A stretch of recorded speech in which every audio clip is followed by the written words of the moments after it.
Let me see. Something's Gotta Give. What Women Want. The Holiday. Which one is the best Nancy Meyers film? My number one is The Holiday. The Holiday I've watched at least 50 times. It's the kind of movie you just put on before bed or to relax. You have two different stories happening with two couples, but all the characters are connected in the story. Well, I wasn't expecting you either. Two women switch homes to get away from their normal lives, and they both meet men, which is kind of something they were trying to avoid. The movie was light on the comedy. Jack Black is a bit comical, but overall I found it to be more of a drama. So we had some interesting contrasts in the film. We had kind of like a hotter couple, which was Jude Law and Cameron Diaz, and then we had like a more average couple, which was Jack Black and Kate Winslet. Although Kate Winslet isn't a bad looking woman at all. So then we had like the contrast of one couple starting out kind of getting intimate right away, and then the other couple started out building a friendship. We had like rich Los Angeles, Malibu feel in California versus the very modest, cold house in Surrey, London area. And then in terms of characters connecting in the story, I feel like they did a much better job with Iris and Miles, which is Kate Winslet and Jack Black. They kind of got to know each other just by circumstances, running into each other, and then Miles coming over and she was having a party with her neighbor, and then he joined, and it was just kind of like a natural getting to know each other. And then they really connected when they discovered they both were in, or they were somehow involved in a difficult relationship that was kind of damaging to them. So that's where they really connected. Whereas Graham and Amanda, Jude Law and Cameron Diaz, there was nothing really showing a connection. It was just like they got intimate, they had sex right away, and then they went out, got drunk, and then there's a scene where they go out and kind of start talking. So we hear them talking a little bit, and then we see some music, and we can see they're together, and then she doesn't want him to come in, and there's not really this getting to know each other moment. There's just like suddenly the intimacy and like they're attracted to each other, and then they talk about how complicated everything is, but we don't really see them why they kind of fall for each other. So this story has some growth moments and some breakthroughs for the different characters, which I like. We have Iris, who gets over Jasper. She realizes how wrong he is for her and that she's worth more. So that was a very nice conclusion, and it was very well built up. And then we have the breakthrough with Amanda, who she can't cry her whole life because of something that happened with her parents in her childhood, the divorce.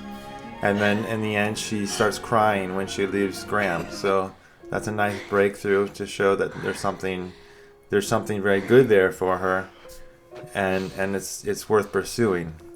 And then Graham, who up to this point couldn't commit to any woman after losing his wife, and he was just dating around and sleeping around. Now he finds someone he wants to commit to and like remake his family. And then we have Arthur, the old guy, who was a writer. He finally accepts recognition for his work in the end, and that's also a nice conclusion. It's a very nice side story. And the whole Hollywood theme, I think, also made the movie more appealing for me, because I don't like Hollywood so much now because of all the politics of recent years and what it represents. But in the past, when I was younger, Hollywood was like so exciting. And then later discovering in life that I wanted to make films, well, it was just, that was appealing to me. I think the story about Jasper keeping in contact with Iris to not lose her, but not being able to commit to her, so she's kind of suffering the whole time, I think that's something a lot of people can relate to, or they've had that experience in relationships. You don't exactly know what's going to happen with the relationships, but it's looking good, and I like the happy endings. Okay, so my second film on the list, but it's really kind of tied with the first one because I really like them both a lot, is What Women Want. There's so many things that I like about this film, especially the music. It's like Frank Sinatra, jazz and swing, big band. I honestly don't know what to call it, but I love it, and it just gives a certain style or tone to the film that really works well. And there's also some modern pop songs mixed in different moments, and it totally makes sense. It's like done at the right time. The whole idea of Mel Gibson being able to hear women's thoughts was original, and alongside him trying on the items of the woman's marketing kit, it made for some good comedy. So if you don't know, Mel Gibson works at an advertising agency and he expects to get promoted, but his boss hires a woman, Helen Hunt, from another agency because he feels they need to reach the female demographic. So Mel Gibson tries to sabotage her, but he ends up falling in love with her. Kind of predictable in that sense. I feel like the two had pretty amazing chemistry, but it's probably subjective. Maybe other people might feel differently. I find Helen Hunt to be extremely charismatic and human. She's not like a knockout beauty like some actresses are, but her charm makes her character very appealing. The two liking each other seem to work. The story shows how they interact. It seems natural to me, like they could fall in love, they could fall for each other, didn't feel forced. So in this film, Nancy Meyers uses this theme of falling for someone that you initially have a very bad impression of. This is something that she also does in Something's Gotta Give, and I'll talk more about that when I talk about that movie. The last time I watched this movie, I kind of felt like I was watching Groundhog Day. Because in Groundhog Day, Bill Murray's character changed by repeating the same day over and over again. He learned to be a good person because being selfish wasn't really getting him anywhere, as the days kept repeating. In this movie, Mel Gibson learns to be a better person because he starts hearing women's thoughts, so he learned what they worried about, what they needed, and also how they perceived him. So his character grows into a better person all around when he can objectively see himself from the outside. I really liked the side plot with this kid, and that made for another conclusion where he kind of fixes their relationship. I don't know if the scenes with Marissa Tomei were really needed to move the story forward, but maybe they helped define his character as the shallow womanizer. I'm a sucker for a good romantic film, and I think this is a very good one. I kind of miss seeing Mel Gibson in big Hollywood films. He can really carry a film. So my third one is Something's Gotta Give. This is the first film of Nancy Meyers that I ever watched, and I thought it was a great romantic comedy because romantic comedies usually aren't great films. There's so many romantic comedies, they're so mediocre with, really well-known actors, but they're just not great films. They just throw a couple of famous actors together, oftentimes with not good chemistry and a very average story.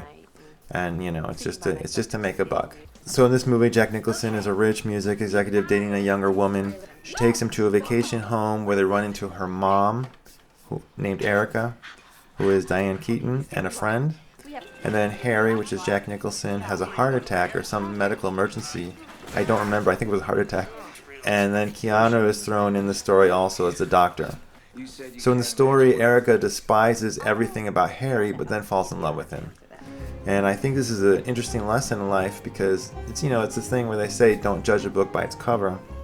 And also humans like to judge other people because they see something they don't like or agree with, and it's like they're all bad. But people are very nuanced.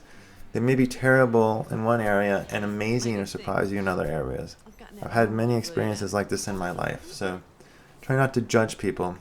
So the breakthrough or the growth in this film is that Harry finally commits to Erica, an older woman. He finally dates an older woman, but not only that, he finds a person late in life that he wants to commit to. So I guess, better late than never. It's an interesting question. Is the right person needed to reach this kind of breakthrough? Like, we have to find the one? Or is it just a matter of the right moment in your life? You reach the right moment in your life, you're in the right place, then you can find the right person. I'm not really into film awards these days, but Diane Keaton was really good in this, and she was nominated as Best Actress. I remember some emotional scenes. I haven't seen it for, like a year or so. But I remember some emotional scenes that were just really good that she did. It's very convincing, very touching. And then, of course, Jack Nicholson is always really good, very charismatic.